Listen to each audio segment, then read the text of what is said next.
Assalamualaikum warahmatullahi wabarakatuh. Alhamdulillah rabbil alamin. Wa bihi nasta'in ala umuri dunya waddin. Asyhadu an la ilaha illallah wahdahu la syarika lah wa asyhadu anna Muhammadan 'abduhu wa rasuluhul karim. Allahumma shalli wa sallim ala nabiyyina al-mustafa Muhammadin wa ala alihi wa ashabihi ajma'in. Amma ba'd. Rabbi shrah li sadri wa yassir li amri wa hlul 'uqdatam min lisani yafqahu qawli.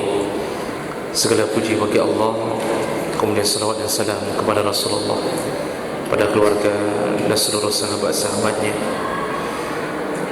Ya Allah, muliakan insyaAllah bapak-bapak dan ibu-ibu jamaah salat maghrib dan Aisyah yang telah berhadir karena Allah, dan mudah-mudahan kehadiran kita menjadi pahala di sisi Allah Subhanahu wa taala. Kita akan lanjutkan pembahasan, masih ada yang tersisa dari fadilah surat Al-Fat. Di pertemuan kita yang lalu kita telah membahas salah satu fadilah yang disebutkan oleh Rasulullah di dalam hadisnya, yaitu tentang janji Allah untuk mendapatkan kemenangan di atas kaum kafir. Dan itu terbukti semua janji Allah.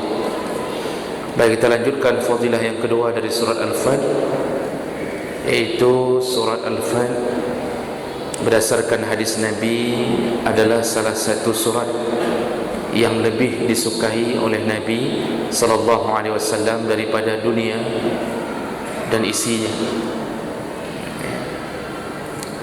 Ini tersirat dari ada dua hadis Nabi yang menyebutkan bahawa Rasulullah pernah mengucapkan surat Al-Fat lebih aku cintai daripada dunia dan seluruh isinya.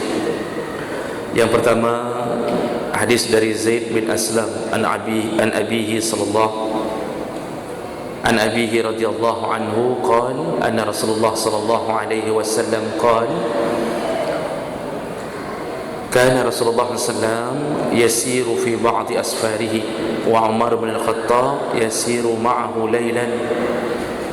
Pernah Rasulullah berjalan dan kemudian diikuti oleh Umar radhiyallahu anhu, Umar bin Khattab. Fasa'alahu Umar an syai'. Ketika Rasulullah sedang berjalan di malam hari itu, dia diiringi oleh Umar.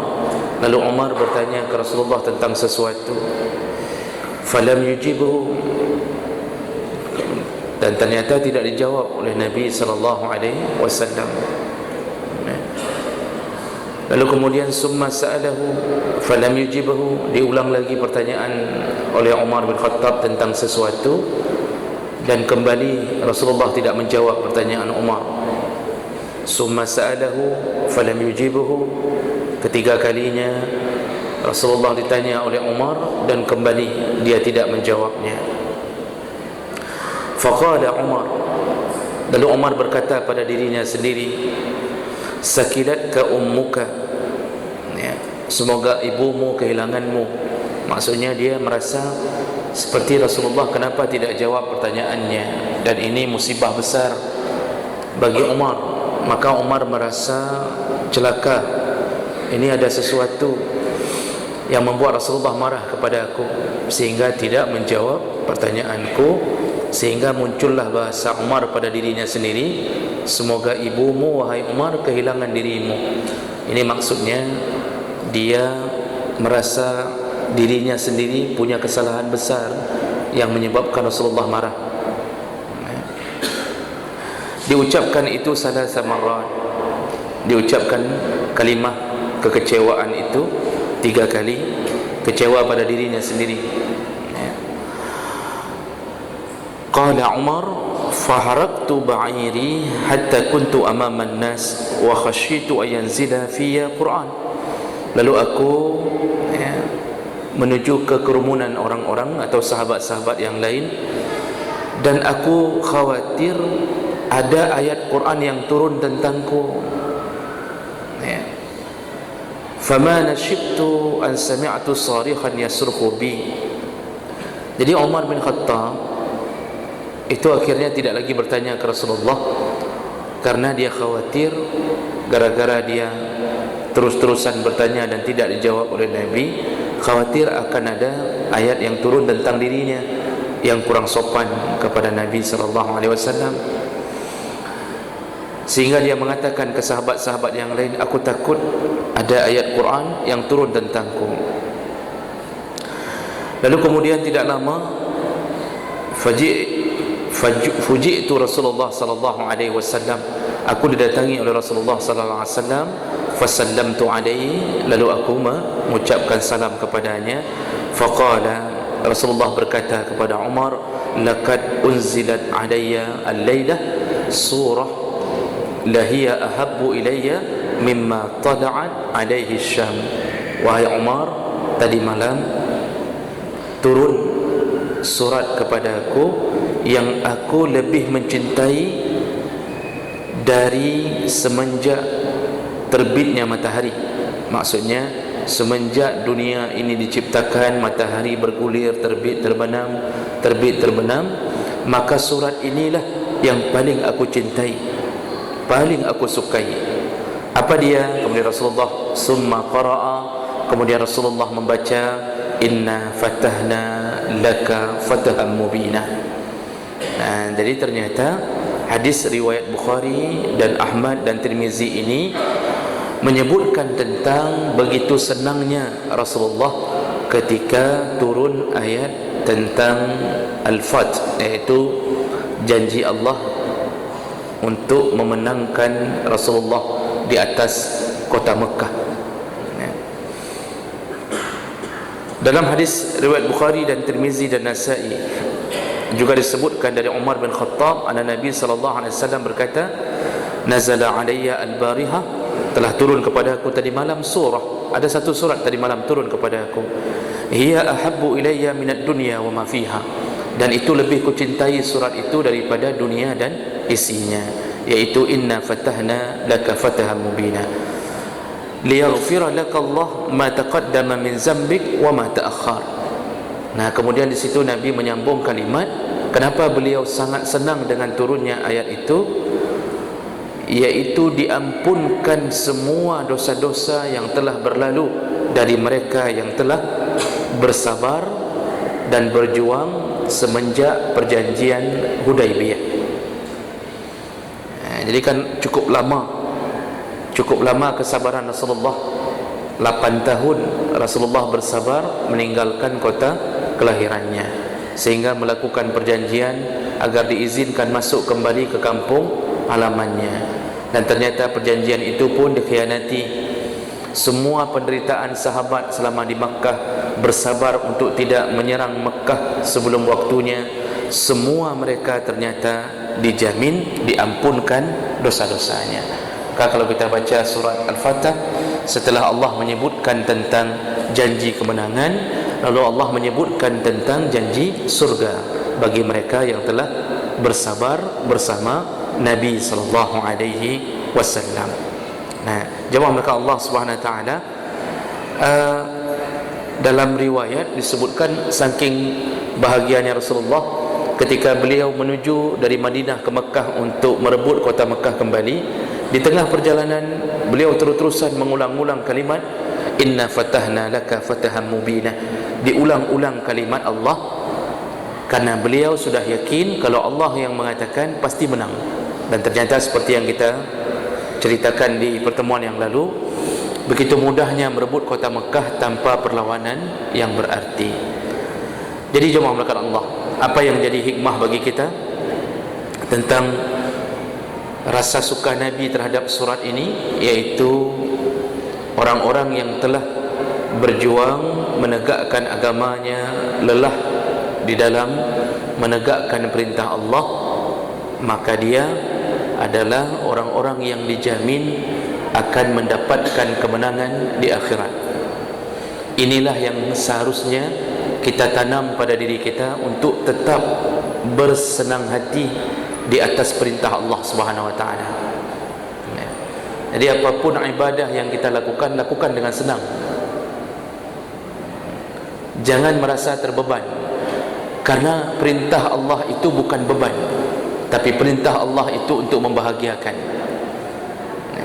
Dan kita akan terus melakukan perjuangan ini, salat berulang-ulang, kemudian kita tahan diri tidak makan minum dalam hari-hari yang dimuliakan Allah.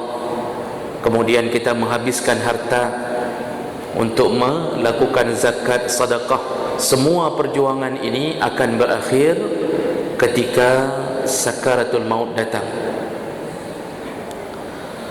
Allah Subhanahu wa taala menyebutkan kullu nafsin za'iqatul maut. Setiap orang pasti merasakan mati. Setiap orang pasti merasakan mati. Lalu Allah mengatakan fa innama tuwaffawna ujurakum yaumal qiyamah. Yang akan mati, ketahuilah, kata Allah, semua pahala yang telah engkau tumpuk itu nanti dibuka Allah di hari kiamat. Jadi kita ini diuji melakukan amal tanpa melihat pahala. Pahala itu tidak bisa dilihat, tidak bisa disentuh, tidak bisa dirasakan, hanya bisa diyakini. Tapi Allah bilang, dikumpulkan semua pahala kalian lalu ditumpahkan di hari kiamat. Dan itu janji Allah. Tidak ada satu pun pahala yang Allah hilangkan kecuali kita menghilangkannya sendiri. Satu butir kurma yang kita sedekahkan tercatat. Semua yang kita beri tercatat, kecuali yang kita hilangkan sendiri pahalanya. Bagaimana menghilangkan sendiri? Allah yang katakan dalam salah satu suratnya, wala tubtilu sadaqatikum bil manni wal adha. Janganlah engkau membatalkan pahala sedekahmu dengan manni, yaitu menyebut-nyebutnya kembali. Sudah beli, kumpul wang untuk beli sajadah masjid, lalu ketika lihat sajadah, dia mengatakan kepada orang-orang, ini satu lembar, saya yang beli. Kalau saya tidak beli, yang mungkin yang lain enggak akan sebesar lembaran ini. Apapun yang dia lakukan, dia puji kembali. Termasuklah manni. Setelah mendidik anak, lelah umur 7 tahun, anak disuruh salat, lalu ketika anak sedang salat, dia foto, dipajang di Facebook. Ini didik anak salat dari umur 7 tahun. Alhamdulillah berhasil, anak salat. Ketika anak salat, lalu dia foto, dia pajang di Facebook, dia tulis status, alhamdulillah abang jadi imam, adik jadi makmum. Mudah-mudahan menjadi anak saleh ya nak. Di saat foto itu mulai menempel di Facebook dan komen-komen orang mulai meninggikan bahu dan telinga kita, di saat itulah Allah hilangkan seluruh pahala mendidik anak kita untuk salat. Oh, ada yang bilang itu bukan ria ustaz, itu syiar. Pat daripada syiarnya. Orang lain pun tahu cara mendidik anak. Kenapa kita mensyiarkan dengan memamerkan anak kita seakan-akan anak yang saleh? Maka banyak sekali orang hari ini membangga-banggakan anaknya bisa hafal Quran 1 juz, menang hafal Quran 1 juz, kemudian dapat piala ini, dapat piala itu. Dia bangga-banggakan. Di mana? Media sosial. Yang dia tunggu adalah pujian. Yang dia tunggu adalah pujian. Buktinya kalau tidak ada yang puji, tidak ada satu komen pun, ada perasaan kecewa. Lalu dia tarik kembali foto itu. Ini menunjukkan dia berharap pujian. Ketika menyebut-nyebut amal kita, termasuklah anak yang kita didik, di saat itulah kita membatalkan semua pahala kita. Maka tidak perlulah kita terlalu membangga-banggakan anak. Di hari-hari bagi rapornya, di saat dia memenangkan sebuah lomba. Tidak perlu. Hari ini kita banggakan dia, tunggulah nanti dia akan mengecewakan kita. SD mungkin kita banggakan, SMA dia mulai mengecewakan kita. Ternyata yang dulu kita pajang waktu SD juara lomba hafal Quran juz 30, ternyata SMA pengedar sabu-sabu. Beranikah kita taruh kembali foto anak kita? Kita bandingkan dulu hafal Quran, lalu kita suruh pegang sabu-sabu. Yang dulu pegang piala, kita suruh pegang sabu-sabu. Kita bandingkan, lalu kita taruh di Facebook kembali. Beranikah kita? Tidak berani. Karena orang ketika menerima kekurangan, dia tidak pamerkan. Tapi ketika dia dapatkan kelebihan, dia pamerkan. Ini bukti kita sedang menghilangkan amal kita sendiri. Nah, jawab mereka Allah Subhanahu wa taala. Jadi Allah Subhanahu wa taala tidak menampakkan pahala untuk apa? Agar kita bersemangat bukan karena hadiah tersebut, tapi kita bersemangat karena mengharapkan ridha Allah. Karena ada beberapa hadis yang menyebutkan bahawa kita masuk surga bukan karena amal kita, tapi kita masuk surga karena ridha Allah. Kalau Allah sudah ridha, maka tanpa pahala pun Allah bisa masukkan surga. Kalau Allah sudah ridha, tanpa pahala pun Allah bisa masukkan kita surga. Buktinya hadis sahih yang menceritakan tentang seorang pemuda yang membunuh 99 orang. Baru berniat untuk taubat, menuju ke satu kampung, baru berniat untuk taubat, belum melakukan amal baik, baru berniat taubat. Tapi karena taubatnya benar-benar karena Allah, di tengah jalan meninggal. Lalu kemudian turun dua malaikat, dan malaikat itu kemudian terjadi perdebatan. Yang satu ingin menarik ke surga, yang satu ingin menarik ke pintu neraka. Lalu kemudian Allah utus malaikat ketiga menjelma jadi manusia. Lalu disuruhlah kepada dua malaikat tadi, ukurlah jarak pemuda ini. Kalau lebih dekat ke kampung yang dia akan taubat, maka dia menjadi penduduk surga. Kalau lebih dekat kepada kampung yang dia melakukan pembunuhan terakhir, maka dia menjadi penduduk neraka. Dan ternyata dalam hadis riwayat Muslim disebutkan sejengkal lebih mendekat ke kampung yang dia akan taubat. Apa kata Allah melalui nabinya? Dia penduduk surga, belum sempat beramal. Jadi jangan terlalu bangga dengan pahala kita kalau Allah tidak ridha. Untuk mendapatkan ridha Allah, salah satunya adalah mencoba beribadah sesuai dengan permintaan Allah. Jemaah mereka Allah, apa kata Allah berikutnya? Faman zuhziha 'anil nar. Setelah Allah katakan dikumpulkan pahala nanti di hari kiamat, baru Allah katakan faman zuhziha 'anil nar wa udkhilal jannah. Barang siapa yang nanti divonis oleh Allah bahawa dia jauh dari neraka dan dimasukkan ke surga, faqad faza, disitulah dia telah mendapatkan kemenangan.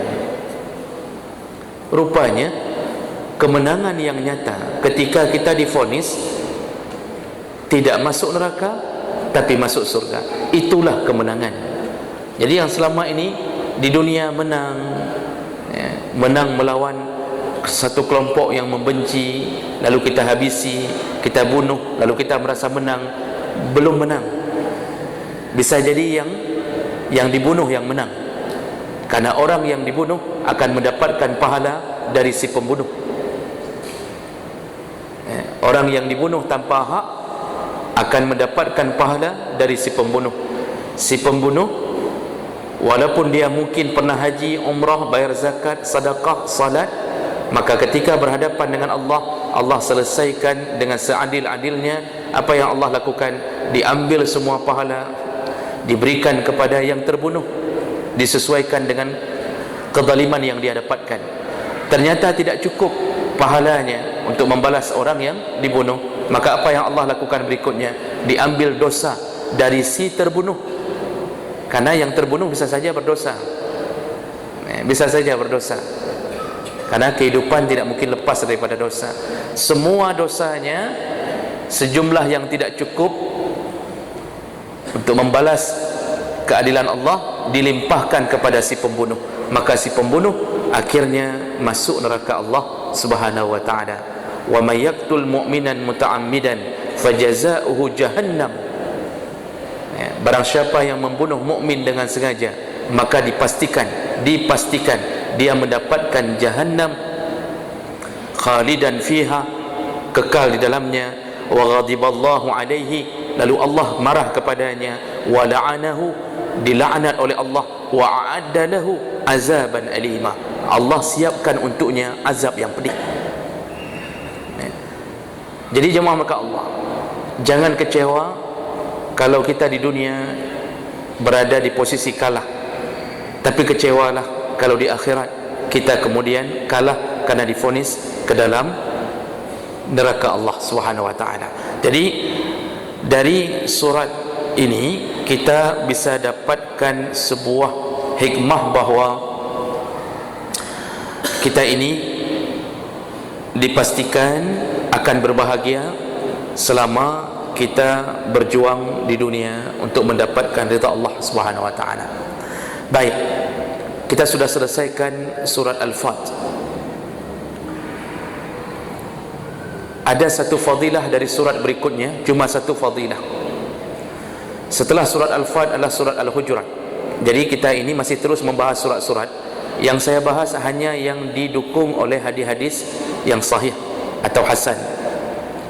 Setelah pembahasan surat Al-Fat, baru kita masuk ke dalam fadilah amal-amal kita yang lain.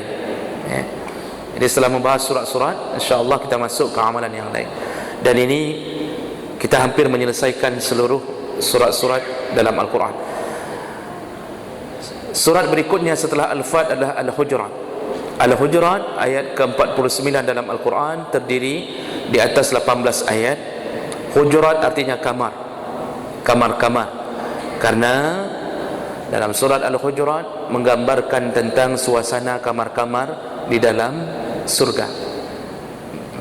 Jadi surga itu punya area, di situ rumah, dan di dalam rumah ada ruangan-ruangan yang ruangannya Allah gambarkan tidak pernah terbayangkan oleh pikiran manusia. Seindah-indahnya kamar kita tidak bisa mengalahkan keindahan rumah-rumah di surga Allah Subhanahu wa taala.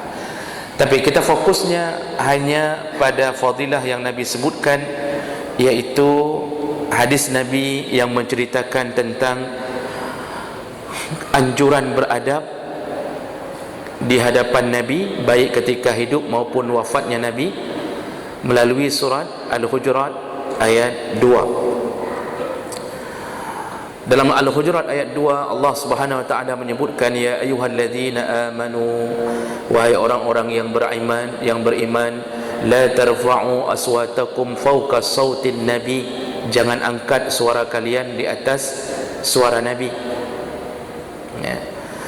Wala tajharu lahu bil qaul kajahri ba'dikum ba'dha, jangan engkau mengeraskan suara seperti engkau berbicara dengan sesamamu. An tuhbita a'malukum wa antum la tash'urun, karena bisa jadi perilakumu akan menyebabkan engkau kehilangan pahala, digugurkan amalmu. Nah, ini dalam beberapa tafsir semuanya menyebutkan hadis-hadis Nabi tentang perilaku sahabat ketika turun ayat ini. Jadi sahabat-sahabat Rasulullah sallallahu alaihi wasallam sebelum turun ayat ini, ada yang berbicara dengan Nabi bukan bermaksud melecehkan, tapi gaya mereka punya suara keras, intonasinya keras. Seperti suara Umar bin Khattab. Umar bin Khattab ini punya gaya khas, dia keras, walaupun kerasnya keras untuk kebaikan, tapi gayanya tidak bisa dihilangkan. Ini watak Umar. Karena watak kita ini tidak bisa kita rubah. Kalau kita memang lahir dari keturunan bingkeng, kita tetap bingkeng. Ayah bingkeng, mama bingkung, misal contoh. Artinya bingkeng sama bingkeng bertemu, lahir turunan tetap bingkeng. Tenggen, orang Aceh bilang tenggen. Jadi pemarah itu tetap melekat. Cuma bedanya kalau dididik dengan agama, marahnya menuju ke arah yang benar. Umar bin Khattab tidak bisa menghilangkan wataknya. Dia tetap keras. Masuk Islam bukan bermakna Umar menjadi lembut, tidak, tetap keras.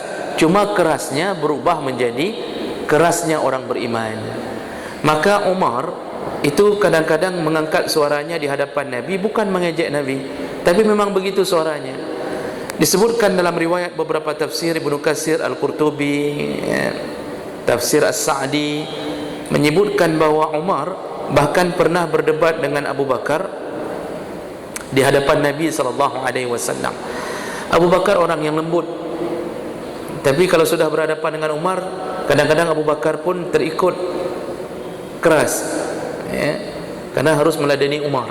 Makanya kita ini pengaruh kawan sangat besar efeknya. Kita lembut tapi punya kawan keras-keras, maka ujungnya kita juga keras. Kita keras, punya kawan bencong semua, ujungnya bencong juga. Jadi jemaah maka Allah, Abu Bakar pernah berdebat di hadapan Nabi SAW tentang sesuatu, dan ternyata mereka mengangkat suara bukan untuk Nabi, sampai Abu Bakar mengatakan, engkau ini wahai Umar, engkau selalu ingin menyelisihiku dalam semua perkara, kata Abu Bakar. Jadi gaya bicara mereka. Tidak lama kemudian turunlah ayat surat Al-Hujurat ayat 2. Semenjak itu disebutkan Umar bin Khattab tidak pernah lagi mengangkat suaranya di hadapan Nabi SAW. Tidak pernah lagi. Itu hebatnya orang-orang yang taat kepada Rasulullah. Juga bukan hanya pada Umar, pernah terjadi pada kisah Sabit bin Qais. Sabit bin Qais itu suaranya juga besar. Jadi kalau bicara nggak bisa kecil, besar suaranya. Lalu kemudian ketika turun ayat itu, Sabit yang tahu dirinya, jadi Sabit tahu dirinya selama ini punya suara besar, kalau bicara di hadapan Nabi keras. Semenjak turun ayat, tiba-tiba Sabit tidak nampak di hadapan Nabi. Sudah berapa hari tidak nampak lagi di hadapan Nabi. Kemudian dari hadis riwayat Anas bin Malik radhiyallahu anhu, hadis riwayat Bukhari, menyebutkan anna Nabi sallallahu alaihi wasallam iftaqada Thabit bin Qais. Semenjak Nabi tidak melihat Thabit, beliau menyuruh seseorang untuk mencari Thabit bin Qais. Kemana Thabit? Kenapa tidak nampak? Itu begitu gaya Rasulullah. Kalau kehilangan sahabat-sahabatnya, dia bertanya. Ini termasuk salah satu sunnah. Kalau sudah lama tidak lihat, salah satu sunnah adalah bertanya tentang keadaan. Bisa jadi sakit. Jadi kalau ada jamaah masjid yang tiba-tiba tidak nampak, itu selayaknya kita tanya, kemana fulan? Sakitkah? Kalau sakit kita kunjung. Kalau kaya kita minta traktir. Kalau berubah jadi miskin, kita tolong. Jadi pertanyaan-pertanyaan itu termasuk pertanyaan seorang sahabat kepada semua muslim. Faqala rajulun, ketika Rasulullah suruh mencari Sabit, lalu ada seorang sahabat berkata, ya Rasulullah, ana a'lamu laka ilmah, aku tahu ya Rasulullah di mana Sabit. Fa'atahu fawajadahu jalisan fi baitihi munkisan ra'sih. Ternyata laki-laki ini segera mendatangi Sabit karena dia mengatakan, aku tahu ya Rasulullah. Lalu Rasulullah mengatakan, cari, tolong lihat kemana Sabit. Dia langsung mendatangi Sabit, dan Sabit ternyata ada di rumahnya mungkisan ra'sih. Sabit ini duduk dalam keadaan menundukkan kepalanya. Jadi dia tundukkan kepalanya. Faqala, sahabat ini berkata, ma sya'nu, ada apa denganmu wahai Sabit? Faqala, syar, buruk sekali, kata Sabit. Kana yarfa'u sautahu fawqa sautin nabi faqad habita amaluhu. Sabit menceritakan ini, si Sabit ini dia pernah mengangkat suaranya di depan Nabi SAW, dan hari ini dan sudah beberapa hari yang lalu diturunkan ayat, berarti amalanku semuanya gugur, dihilangkan semua amalku, dihilangkan semua pahalaku, gara-gara aku berbicara di hadapan Nabi dengan suara keras, dan aku adalah bahagian daripada penduduk neraka. Jadi rupanya Sabit di rumah enggak berani keluar, dia sedih dan menyesali dirinya kenapa pernah bicara di hadapan Nabi dengan suara keras. Fa'atar rajul fa'akhbarahu annahu qala kaza wa kaza, lalu dilaporkanlah kepada Rasulullah keadaan Sabit. Faraja'al marratal akhirah, lalu kemudian Rasulullah menyuruh kembali kepada Sabit dengan membawa kabar gembira, bi basyaratin azimah. Kata Rasulullah balik ke Sabit, kasih tahu kabar gembira. Apa kabar gembiranya? Faqala, wahai Sabit, sahabat ini menyampaikan ke Sabit, innaka lasta min ahli nar walakin min ahli jannah. Engkau wahai Sabit bukan ahli neraka. Rasulullah telah mengabarkan kami bahwa engkau adalah penduduk surga. Disitulah Sabit baru gembira dan kembali menemui Rasulullah sallallahu alaihi wasallam. Jadi Bapak Ibu, maka Allah ayat ini mengajarkan kita di hadapan Nabi jangan angkat suara. Itu bagi mereka yang pernah hidup bersama Nabi. Tapi tafsir menyebutkan permintaan Allah ini juga berlaku setelah meninggalnya Nabi. Apa maksudnya? Ketika membaca hadis, maka hendaknya jangan mengeraskan suara seakan-akan menghardik hadis Nabi sallallahu alaihi wasallam. Ketika berbicara di atas nama Rasulullah, maka jangan seakan-akan memarahi Rasulullah sallallahu alaihi wasallam. Ketika mengunjungi kuburan Rasulullah, ini semuanya dalam tafsir, ketika mengunjungi atau berziarah ke kuburan Rasulullah juga dilarang untuk mengangkat suara di hadapan Nabi sallallahu alaihi wasallam. Karena pernah ada kejadian di masa Umar bin Khattab, ada orang yang mengunjungi atau berziarah ke kuburan Nabi sallallahu alaihi wasallam. Nah, kemudian dua orang laki-laki tersebut mengangkat suaranya di masjid Rasulullah, diangkat suara di masjid Nabi. Lalu kemudian didatangkanlah kedua orang itu ke hadapan Umar bin Khattab. Lalu Umar berkata kepada mereka, dari mana kalian berasal? Mereka menjawab, kami dari kota Taif ya Amirul Mukminin. Taif itu sekitaran Madinah. Lalu Umar berkata, kalau seandainya kalian bukan dari sekitaran Madinah, sungguh aku akan memukul kalian. Jadi Umar ini ingin pukul, cuma karena ini juga penduduk sekitaran Madinah.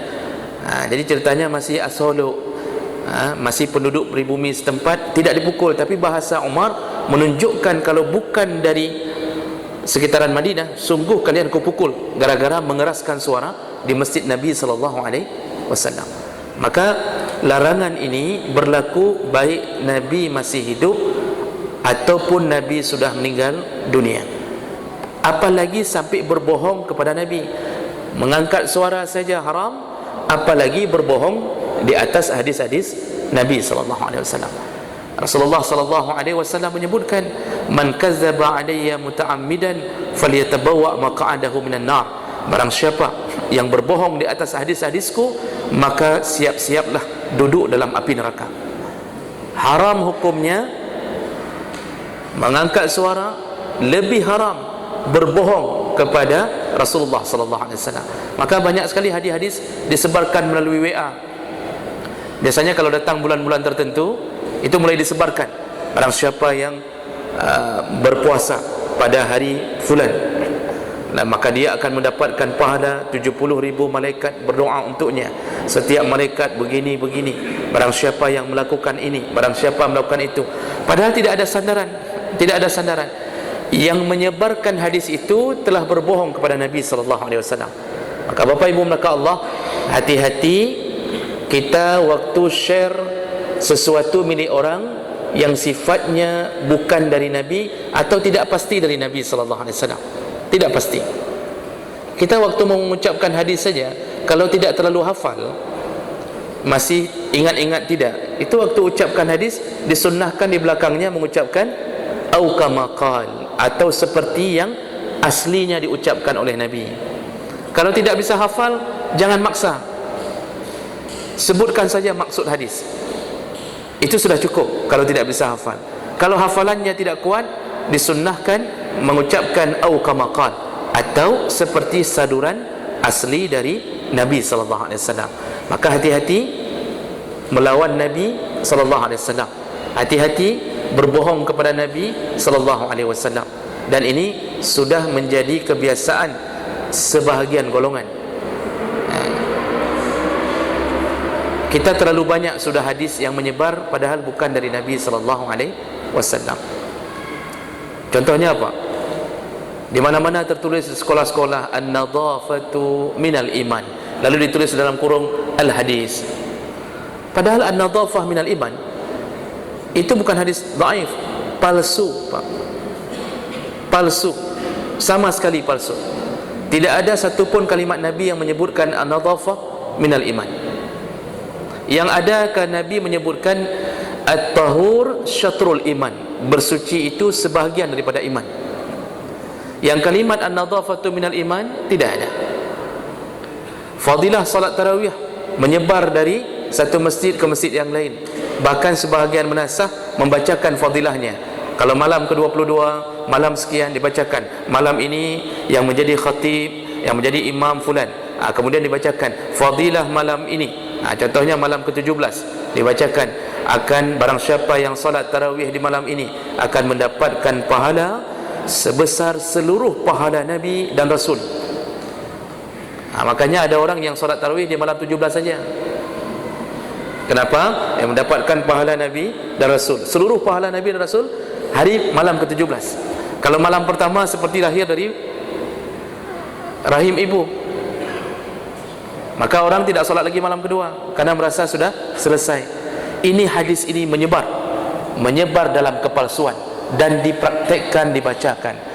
Masya Allah, orang-orang terlalu berani melawan Nabi sallallahu alaihi wasallam. Maka jemaah melakukan Allah, dengan ini maka kita sudah selesaikan surat Al-Hujurat, dan insya-Allah kita sambung untuk kita percepat selesai di pertemuan-pertemuan yang akan datang insya-Allah. Mudah-mudahan yang berhadir Allah Subhanahu wa taala telah catatkan pahala untuknya, dan semoga Allah Subhanahu wa taala mengumpulkan kita kembali di dalam surganya. Amin ya rabbal alamin. Subhanakallahumma bihamdik asyhadu an la ilaha illa anta astaghfiruka wa atubu ilaik. Wassalamu alaikum warahmatullahi wabarakatuh.